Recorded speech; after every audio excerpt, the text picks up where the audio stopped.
I'm so excited. I need to get this job. It's an administrative position, but I need freedom. Hi. Hi, nice to meet you. My name's Token. You have at least 4 years of fast food experience. Is it with that whole get up? What are you talking about, my whole get? You know what I'm talking about. No, obviously, no. Okay, so you can't take it off. You know what? You get the job. Oh, I do? That's great. I was thinking between you or that guy over there. We don't really hire people who have tattoos. What's his name? George Orwell. Hi, hello, I'm Token. Welcome back to the Devil's Advocates podcast. If you haven't been here before, I usually do videos about stuff that I want to talk about in a video essay. And this week, we're talking about how banning body modifications ruins business. In this video today, we're going to get into what exact body modifications that I am talking about, body modifications and its relationship to self-esteem, how overlooking those with body modifications ruins business, and how diverse people build businesses. What body modifications am I talking about? I am just purely talking about piercings and tattoos. I'm not specifically talking about implants or split tongue. It's not like I'm saying that I'm very anti it or very pro it. I haven't had as much research around that, and that's not what I'm focusing on for this video. When I am saying like almost every type of tattoo, the only type of tattoo or piercing that I'm not talking about are the ones that are very vulgar. I do want to say before I get into this about how, it's bad for business and whatnot, I want to highlight how if you have a lot of piercings, or if you have like a really big piece of work tattooed on your body, or just a lot of tattoos on your body, period, I do think employers should just look at that and be like, wow, they had the ability to be able to make enough money to, number one, do that. And if it's a very planned out piece on their body and whatnot, you could also be like, oh, they are very high attention to detail. It also signals the ability to sustain a lot of pain. And then time management skills. Now we're going to go into body modifications and self-esteem. Does having body modifications essentially equate to having higher self-esteem? At least from what I saw, the overall conclusive evidence regarding it was pretty conflicting. I'll read off parts from each study regarding it. In one study, the findings showed no significant difference in terms of life satisfaction between the group with tattoos or piercings and the control group. People with body modifications were characterized by higher self-esteem with regard to their competence and leadership abilities. They also display fewer symptoms of social impairment and sleep disorders than the control group. And then the other one said, participants with tattoos and piercings displayed a higher propensity for risky sexual behavior and drug abuse. Moreover, adolescents with piercings were statistically significantly more likely to exhibit unaliving behavior. Another study reported that truancy, running away from home, unaliving thoughts, unaliving attempts, and drug abuse among adolescents were highly associated with piercings. So while it's important to note that the relationship between piercings, tattoos, and self-expression is a bit wonky because of the mental illness also in the large group of it, it's important to differentiate that while that can exist, it can also exist as a form of self-expression outside of that, both culturally and just genuinely happy people who have tattoos and or piercings. I know, it's like a unicorn, but they do exist. That's not to say, like, hey, get tattoos, get piercings or not. I'm not a scientist, alright? I just like to theorize. I am going to go into studies later on about how, expressing yourself is good for your mental health and whatnot. I think body modifications can have an extremely complicated relationship with the individual who gets them. Because some people do genuinely just get body modifications to cope. Let's say you wanted to express yourself and you want to go do theater. It would be much more conclusive of results than, oh, I'm gonna stick myself with a needle to get rid of the pain. So I can understand why the research is a little bit iffy as of like, well, a lot of the base isn't very stable sometimes. But that doesn't necessarily mean it's a bad thing to have a lot of piercings or a lot of tattoos or any of the like. Now, my personal opinion in regards to expressing yourself and self-confidence when it comes to tattoos and piercings, I think as long as you are not making an impulsive decision and it is something that you have wanted, you don't have to wait like 5 years to get one. I think that would very much so spoil, the feeling of, oh yeah, I've been dreaming about having an ear piercing for 5 years. I'm 27 now, or I'm 35 or something, because you were like, well, I can't, maybe I'll regret it in this amount of years. I think that's very unhelpful. Whenever people talk about body modifications or, piercings and tattoos, I feel like it's either you're very, very pro it or you're very, very anti it. I think there's just a lot of polarization in society in general. And I think it's good to have a nuanced or detailed perspective of it and the real consequences of it. Get to the point, Token. How do body modifications ruin business? Number 1. Let's say you turned down George Orwell. Like, let's say you're a publishing company and you saw he had tattoos on his hand, which I don't know when he got his tattoos, so don't quote me on that. And if there was any chance of prejudice against him getting a position because of the fact he has a tattoo, we wouldn't have an animal farm. Or not a job, but to get signed on with a publisher or something of the like. I'm going to go into a couple of studies regarding self-expression in the workplace. While it's not directly correlated to piercings and tattoos, this is just in general for those who felt like they could express themselves. One study that I found stated the results demonstrate that autonomy support positively influences the satisfaction of basic psychological needs, which subsequently promotes positive emotions and enhances creative performance. Conversely, autonomy support negatively affects the frustration of basic psychological needs, thereby mitigating negative emotions. So self-expression, when it comes to the workplace, BBC also found that recent research suggests that work environments where people feel able to take interpersonal risks not only perform better, but also are more creative and more likely to solve problems efficiently.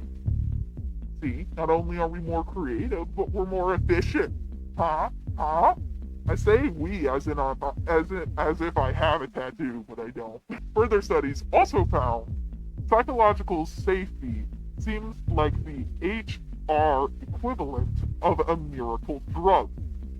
Edmondson thought her findings were important. With the promise of more uncertainty, more change, and less job security in future organizations, teams are in a position to provide an important source of psychological safety for an individual at work. Since then, it has been found that psychological safety also correlates to better performance and higher creativity in work teams. On an individual level, researchers say it has a positive effect on engagement and commitment. Although this is going to be a little bit of a stretch because anybody who has a ton of piercings or piercings that are at least a little bit out of the regular norm, you're going to be like, this person doesn't have a lot of piercings.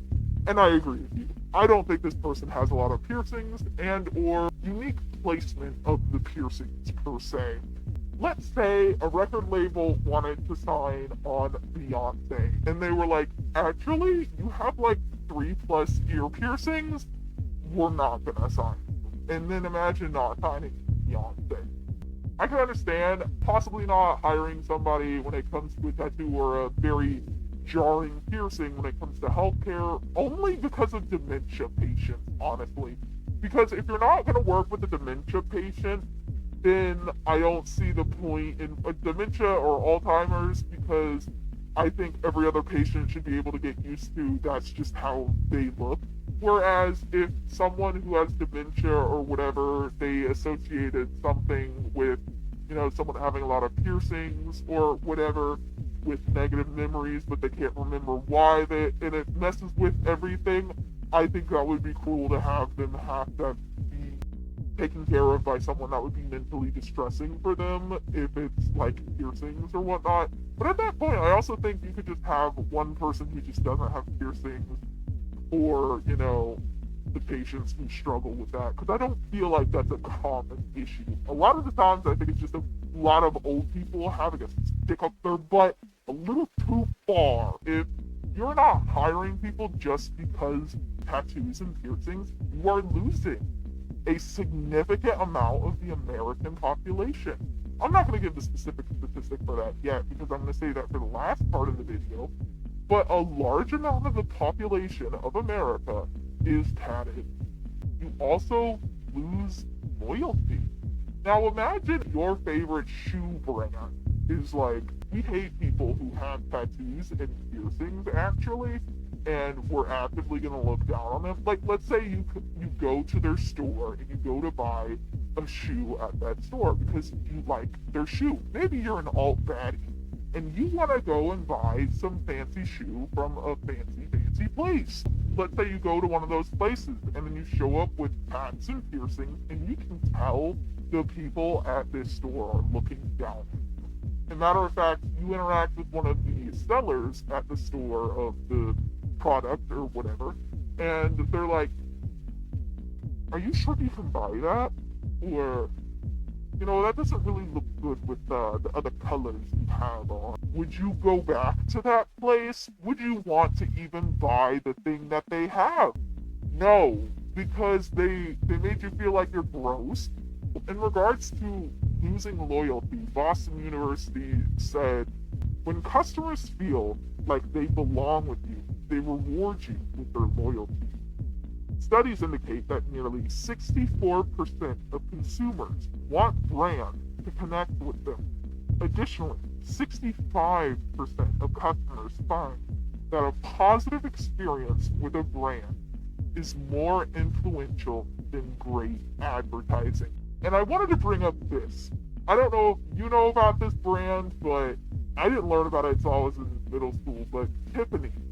Think of Tiffany's jewelry. Now, whenever I was looking this up, I was like, surely since this is a capitalistic hellscape, Tiffany will have a belly button ring.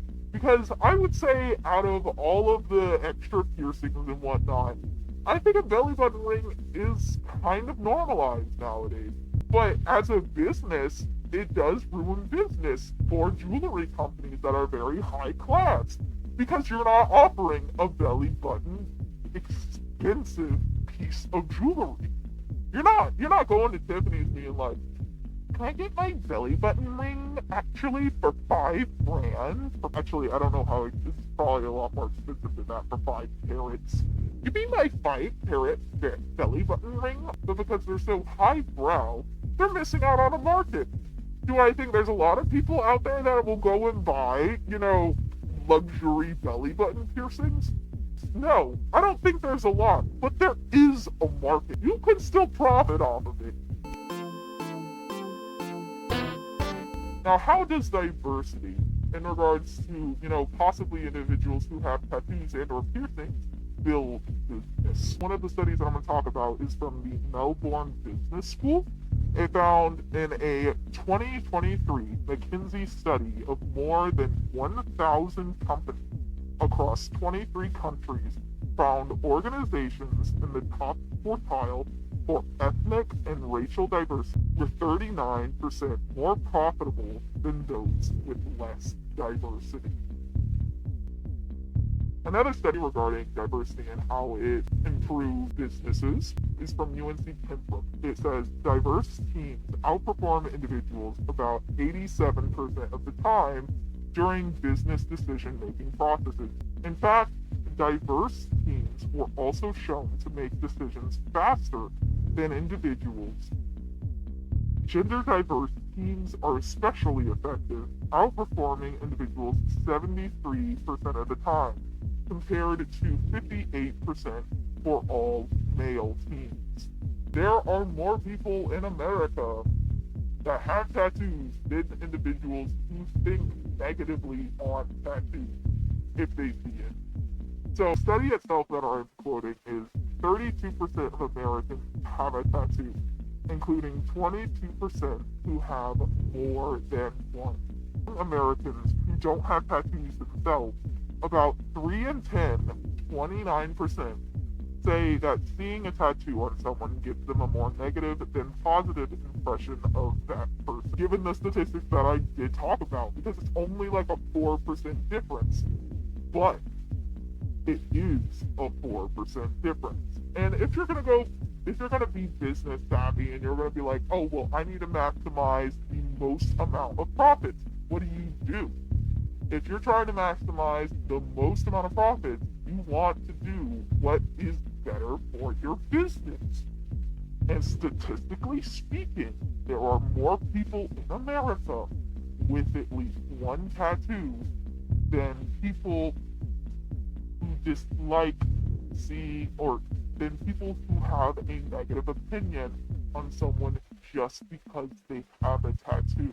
I am of the belief of if that is a part of the person and who they truly are, it will find a way to express itself.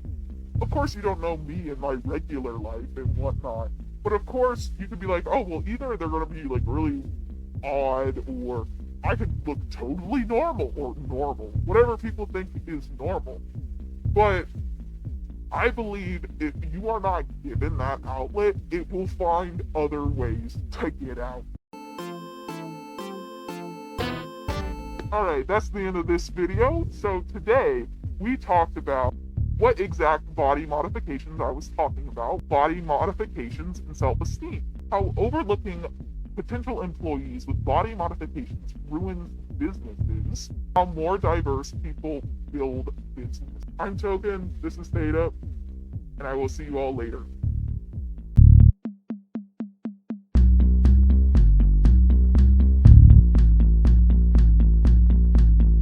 Token today, and this purgatory baseball in to create my number awaits.